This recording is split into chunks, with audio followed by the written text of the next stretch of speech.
螺旋槳同埋舵板，一對螺旋槳同舵板，度水嘅刻度，船錨，船尾嘅位置，船嘅渦釘嘅位置，保護船嘅升係吸引啲地方係保護咗個船先，等個船膜唔會受到破壞。吸水口同埋 engine 嘅位置，吸水口同 engine 嘅位置，平衡杆，等架船平衡唔會左右搖擺。各亮紅號嘅標誌，船錨、度水、睇水深，同埋一個副級嘅鈎嘅纜，同埋另外一個副船鈎嘅位置。黑色嘅部分係撞船嗰個保護膜，圓圈嘅部分就係落船錨嘅副船錨位置。呢度就係船錨，上高船桿，呢個係船頭嘅位置。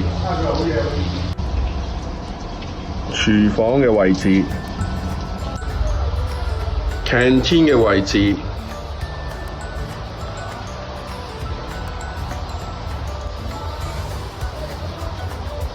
下邊呢度係船員休息室嘅位置，咁係碌架床瞓嘅。茶水部儲物櫃，廁所嘅位置，沖涼房嘅位置，呢度係船尾嚟嘅，藍色嗰度咧就係風兜，沖涼房嘅位置，呢部係尾樓機，拖船用嘅船錨嘅鈎嘅位置，風兜，我嚟做抽氣或者係通風之用嘅。鋼台係我嚟係射水，係一個好似縮骨遮咁樣去我嚟射水嘅，可以升高去3米。呢層叫主甲板，上層叫救火甲板。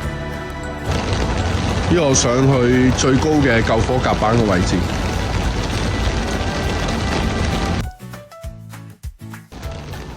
呢個上去最高嘅救火甲板嘅位置。救火甲板。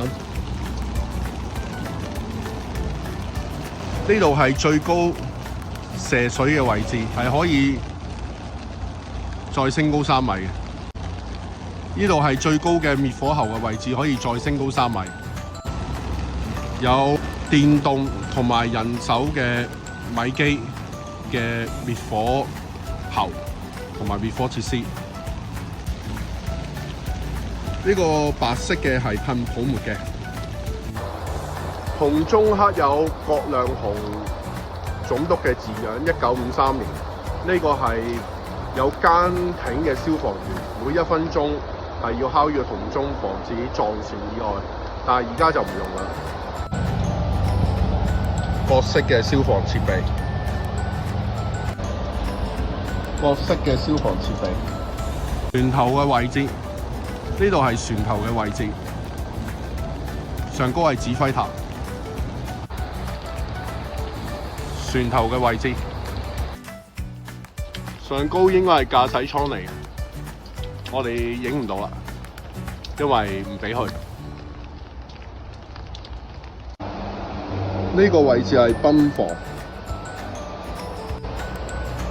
泵房同機房嘅位置。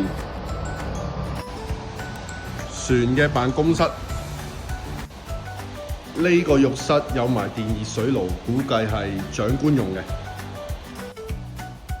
呢度係長官用嘅瞓覺嘅地方，咁個位置應該會靚過一般嘅消防員嘅。衣帽架，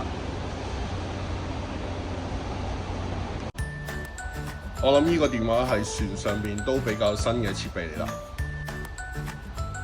一啲嘅標防啦。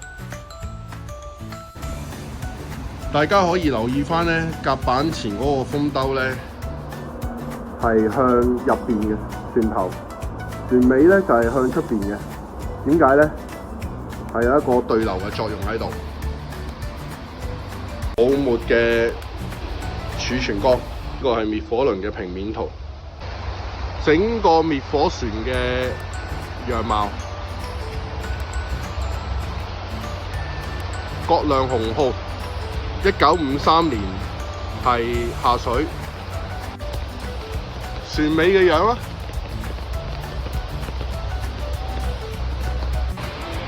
滅火船介紹係咁多，下期再會，拜拜。